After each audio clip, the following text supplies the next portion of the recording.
Pandian store சீரியல்ல அடுத்து வர எபிசோட்ல என்ன மாதிரியான ட்விஸ்ட் எல்லாம் இருக்க போகுதுங்கிறத இந்த வீடியோவுல பார்க்கலாம்.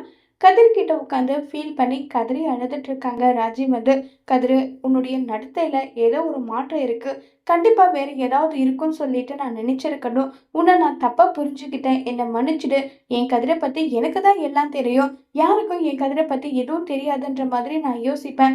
ஆனா இப்போ உன்னை பத்தியே நான் புரிஞ்சுக்காம போயிட்டேன். அப்பாவுக்கு ரொம்பவே வலியா இருந்துதான். அப்பா அதை ஏத்துக்க ரொம்ப கஷ்டப்பட்டாரு நல்லா சொல்லி ஃபீல் பண்ணி பேசிக்கிட்டு இருக்காங்க. அதெல்லாம் ஒண்ணும் இல்ல ராஜி, வீடு பாத்துக்கலாம்னு சொல்லிட்டு கதிர் வந்து சமாதானம் படுத்துறாங்க.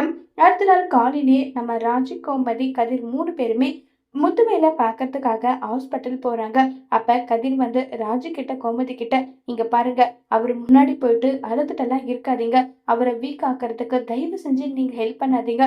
எதுவா இருந்தாலும் தைரியமா பேசுங்கன்னு சொல்லி இதான் கூட்டிட்டு போறாங்க. முத்துவேலை பார்த்ததும் கோமதி ஒரு பக்கமும் ராஜி ஒரு பக்கமும் அழுக ஆரம்பிச்சிடுறாங்க. அப்பா, உங்களுக்கு எப்படி இருக்குப்பா, நல்லா இருக்கீங்களான்னு ராஜி. அண்ணே, உங்களுக்கு ஏதோ ஆயிடுச்சுன்னு நினைச்சு பயந்துட்டேன். நீ தானே எல்லாரை விட நல்லவரு, உனக்கு இப்படி ஆயிடுச்சுன்னு சொல்லிட்டு ஆளுக்கு ஒரு பக்கம் அழு பாக்குறாங்க. உடனே கோமதி கிட்ட வந்து, இங்க பாருமா, நீ அழக்கூடாதுன்னு தான் உன்னை சொல்லி கூட்டிட்டு வந்தேன். அவரு உங்களுக்கு ஆறுதல் சொல்றாங்க. நீங்க அவருக்கு ஆறுதல் சொல்றதை விட்டுட்டு இப்படி பண்றது தப்பில்லையான்னு சொல்லிட்டு கதிர் கேட்டதும் உடனே கண்ணை தொடச்சுக்கிறாங்க. சரி, நீங்க எல்லாரும் சாப்பிட்டீங்களான்னு சொல்லி கேக்குறாங்க. இல்லைன்னு சொன்னதும், சரி இருங்க, கேன்டீன்ல போயிட்டு காஃபியாவது வாங்கிட்டு வரேன்னு சொல்லி பேசிக்கிட்டெல்லாம் இருக்காங்க. வடிவு வந்து கதிரோட கையை பிடிச்சு, உனக்கு எப்படி நன்றி சொல்றதுன்னே தெரியலப்பா, ரொம்ப நன்றி. அவர் எல்லா விஷயமும் எங்ககிட்ட சொல்லிட்டாரு. உனக்கு எப்படி சொல்றதுன்னு தெரியலன்னு சொல்லி பேசிக்கிட்டு இருக்காங்க. உடனே காந்திமதியும், ஏப்பா கதிர, இவன் சொல்லிதான் என்னை வீட்டை விட்டு அனுப்புனியா? ஆமா, அவரு இப்ப நீங்க எல்லாம் பயப்படுற மாதிரி தான் அவரும் பயந்தாரு. அதனால சரி, அவர் ஆசையை நிறைவேற்றணுன்றதுக்காக தான் உங்களை வீட்டை விட்டு அனுப்புனேன்னு சொல்லி கதிர் சொல்றாங்க. இதை கேட்ட எல்லாரும் மாறி மாறி ரொம்ப சந்தோஷமா இருக்காங்க.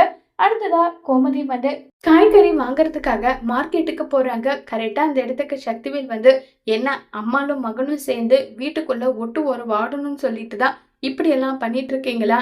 என்னன்னு பாத்துக்க எனக்கு தெரியும். இனி உன்னுடைய பையன் அங்க வந்தா என்ன பண்ணுவேன்னு எனக்கே தெரியாதுன்னு சொல்லிட்டு கோபப்படுறாங்க. என் புள்ளைய பத்தி பேசுறதுக்கெல்லாம் உனக்கு தகுதி இல்ல. முதல்ல உன் புள்ளைய பாரு. பொறுக்கி பெத்து வச்சுட்டு சப்போர்ட் வேற பண்ண வரியா? அவரு என்னுடைய அண்ணன், அவனுக்கு மாமனார். அவங்கள பாக்குறது பார்க்க கூடாதுன்றதெல்லாம் அவங்க முடிவெடுக்கட்டும், என்ன சொல்லட்டும். அதுக்கப்புறம் நாங்க நிக்கிறோம். அது வரைக்கும் நாங்க வருவோம், எப்பனாலும் வருவோம். என் அண்ணனை பாப்பேன். அதே மாதிரி கதிரும் வருவான், அவன் மாமாவை பார்க்க அவன் வருவான். உன்னால முடிஞ்சதா பாத்துக்கப்பேன்னு சொல்லிட்டு சக்திவேலை கண்டுபடி பேசிட்டு போயிடுறாங்க. இது கேட்டு சக்திவேல் பயங்கர கோபத்துல இருக்காங்க. அடுத்ததான் நம்ம அரசியை காட்டுறாங்க. அரசி காலேஜுக்கு போயிட்டு இருக்காங்க. அப்ப கார்த்திகேயன் வந்து அரசி கிட்ட, ஏங்க, உங்க அப்பா கிட்ட என்னுடைய ப்ராடக்ட விற்கிறதுக்கு பேச சொன்னனே, பேசுனீங்களான்னு சொல்லி கேக்குறாங்க. இங்க பாருங்க, கடை விஷயமெல்லாம் நான் என் அப்பா கிட்ட எதுவும் பேச மாட்டேன். இதங்க, இந்த ஸ்வீட்டை சாப்பிட்டு பார்த்துட்டு கூடி சீக்கிரம் ஒரு நல்ல முடிவை சொல்லுங்கன்னு சொல்லிட்டு இப்ப நம்ம அரசி கிட்ட கார்த்திகேயன் கேக்குறாங்க. இதை பார்த்து சிரிச்சுக்கிட்டே அரசி அங்கிருந்து போறாங்க. திரும்ப அரசியோட மனசுல காதல்ங்கிறது ஒண்ணு வருமா? அது கார்த்திகேயன் மேல இருக்குமா? அது மட்டும் பாண்டியனுக்கு தெரிஞ்சா பாண்டியன் என்ன செய்ய போறாங்கிறத வரப்போற எபிசோட்ல வெயிட் பண்ணி பார்க்கலாம். தேங்க்யூ.